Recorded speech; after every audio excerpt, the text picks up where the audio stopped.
Trolley yesterday by John Bellairs, Chapter 11. The monk went on ranting, and the soldiers advanced threateningly toward the three travelers. The professor thought of Baltoglu, the man who had captured them in Leander's tower. "I've read this script before," he muttered to himself bitterly. Suddenly he found that he could understand the monk, and he knew that Brewster had returned, though he couldn't see him. "Soldiers, do your duty," the monk barked. "Arrest these three sorcerers! With my own eyes I saw them fly over the wall. They have come here to steal the holiest painting in all of Byzantium. No doubt they were sent here by the Sultan to take away the sacred power of the Hogjadrita and weaken our defenses. Arrest them, I say!" The professor's heart sank. He knew that the defenders of Constantinople had only a few thousand men to defend 14 miles of walls, so he really had not been surprised when no sentries challenged him from the walls above the gate of the lighthouse. But the monk had been there, hiding, and he had seen every move that they had made after they had landed. What rotten luck, thought the professor. He also thought about what they did with sorcerers and witches in the year 1453. They burned them at the stake. There was no point in arguing. Meekly the professor and the boys let the soldiers tie their hands behind their backs, and then they were hustled out of the church. In the street outside, the monk signaled for the soldiers to stop. He had noticed the bulge in the pocket of the professor's robe and wondered what it was. He boldly dipped his hand into the pocket and pulled out the tabardine. Again, the professor felt despair. Why hadn't he thought quickly enough and gotten the boys to cling to him while he used the tabardine to whisk them away? But everything had happened so quickly that there had been no time for lightning-quick action and clever, resourceful ideas. "What a fascinating object," said the monk, grinning evilly. "Explain its purpose to me." "As long as I'm going to die, I see no reason why I should be helpful," growled the professor. Cold hatred gleamed in the monk's eyes. A vein began to throb in the side of his long, skinny neck, and he thrust his face forward till he and the professor were practically nose to nose. "If we were back in Spain, where I come from," the monk snarled, "I would find ways to make you cooperate. The rack does wonders to make people helpful. But alas, the Emperor does not approve of such methods." He paused and glared off into the darkness. "Never fear, though," he went on wickedly. "I have some authority in this part of the city, and I can have you put in prison. Tomorrow morning you will be devoured by flames in a courtyard."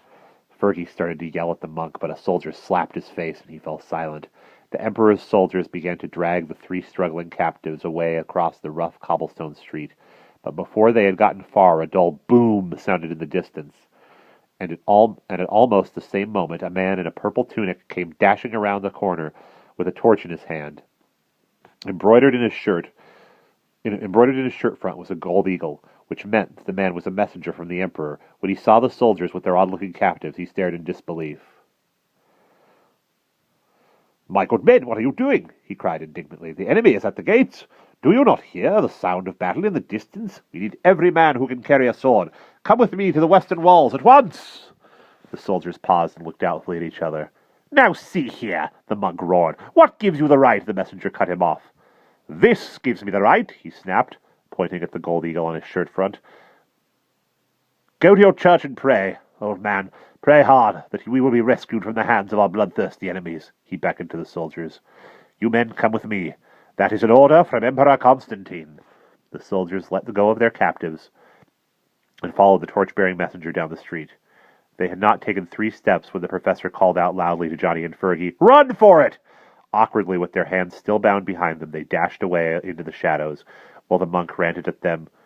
"Come back, you hounds of Satan! You must suffer punishment for your wickedness! Come back!" But the professor and the boys were not listening. Blindly they dashed away down a pitch-dark alley and ran across a rough, uneven field till they came to a place where huge shadows loomed before them. Some vast stone structure towered above them, and they plunged in through a cleft that opened into an enormous oblong space. Tiers of stone seats rose from all sides, and they could see the stars above them. Suddenly the professor knew where they were.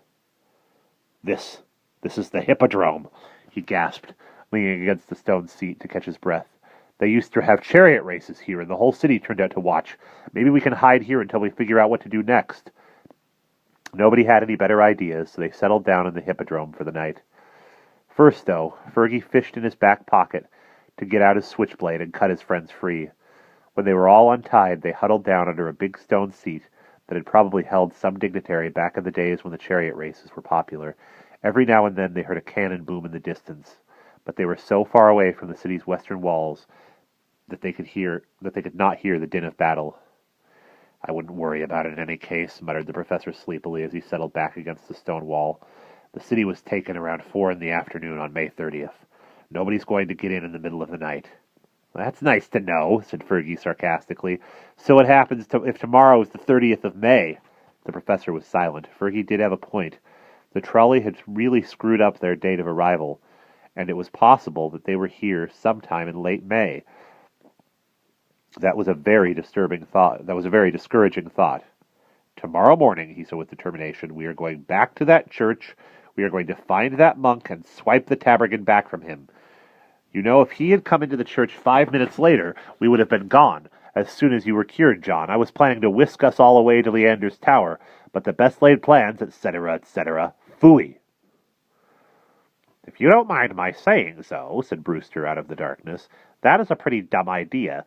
That monk may be at the other end of the city by morning, or he may have found some more soldiers, and you will be outnumbered in any fight that occurs. Thank you for your wise advice, growled the professor. It's nice of you to reveal yourself to us at last. Where the devil have you been? Around, said Brewster casually. When those Templar ghosts arrived, I figured you were in good hands, so I left. Since then I've been wandering up and down the coast looking for that Townsend character. I found him wandering along the shore not far from that ruined church you were holed up in. It's just outside the western wall of the city. He looked a bit vague, but I think he's okay, and he seems to be your only ticket out of this place. If you can get him to flag down a Venetian ship, maybe you can con the sailors into taking you back to Leander's tower. Is that a good idea? It has its points, said the professor dryly. But would you mind telling me how we are going to get to the western side of the city with the Turkish army in the way? I have an answer for everything, said Brewster smugly. And if you people will put off snoozing for a little while, I can show you a secret tunnel that has not been used since the days of Constantine the Great, the founder of this city. Are you interested? Wearily, the professor tried to wake up. If Brewster was right about the tunnel, it might be better to search for it than wait for a chance to grab the tabbergan back. Where does the tunnel go? Asked the professor. Out to a dry well in a grove of trees that is just beyond the western walls of the city. That would put you not far from the last place where I saw Townsend. Neat, eh? The professor ground his teeth. Oh, just peachy keen, he said sarcastically. And how, pray tell, do you know about this tunnel? I know lots of things, said Brewster blandly. I've been here a couple of times. When Justinian was emperor, boy, did they have parties then. I remember... Oh, spare me, sighed the professor as he dragged himself to his feet. Come on, boys, we're going hunting. With bewildered frowns on their faces, Fergie and Johnny followed the professor and Brewster. Brewster glowed with a pinkish light, and he bobbed along about 2 feet off the ground, humming tunelessly all the while. They padded down the weedy, unused racetrack till they came to a place where the track took a wide, rounded turn. To mark the turn, a bronze pillar on a tall stone base had been erected. Brewster paused by the pillar's base and hovered there in the dark.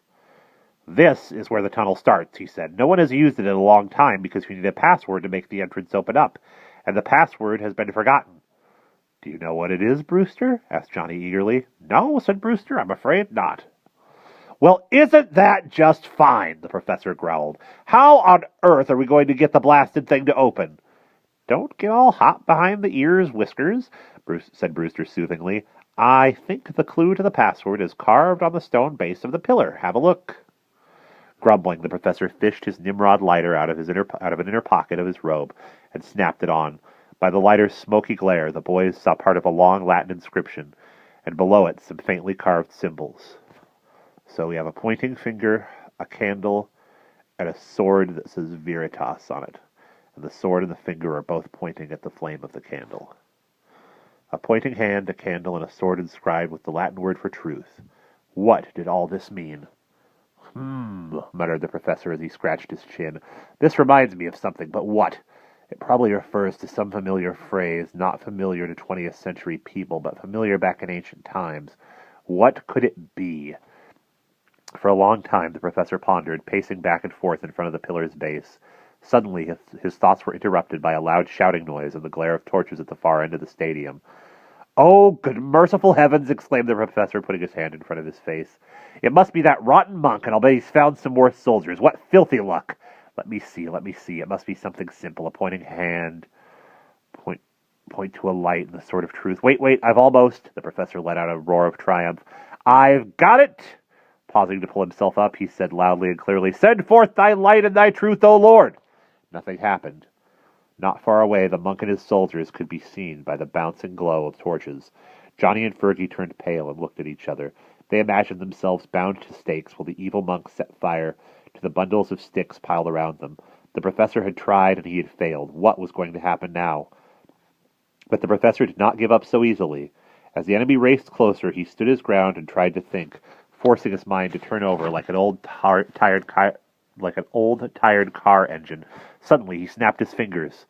Closing up the lighter, he folded his arms and cried out, Emeti, lucem, tot, et veritum tuum domine. Immediately, a loud crunching, grinding sound began. The earth shook, and as the three watched, the great bronze pillar swung slowly to one side, revealing a square opening. Again, the professor lit his Nimrod lighter, and they saw shadowy steps leading down. With the loud shouts of the angry monk ringing in their ears, the two boys and the professor went stumbling down the steps.